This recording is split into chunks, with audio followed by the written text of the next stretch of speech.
హైదరాబాద్ పాత బస్తీలో దారుణం జరిగింది. 18 రోజుల శిశువును ₹1,00,000 అమ్మేశాడు తండ్రి.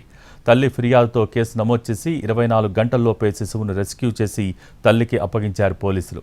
పాత బస్తీకి చెందిన ఆసిఫ్, అస్మా దంపతులకు 18 రోజుల క్రితం ఆడబిడ్డ జన్మించింది. అయితే తండ్రి ఆసిఫ్ చాంద్ సుల్తానా అనే మహిళ ద్వారా శిశువును ₹1,00,000 అమ్మేశాడు. కర్ణాటకకు చెందిన మినాల్ సాద్ శిశువును కొనుగోలు చేశాడు.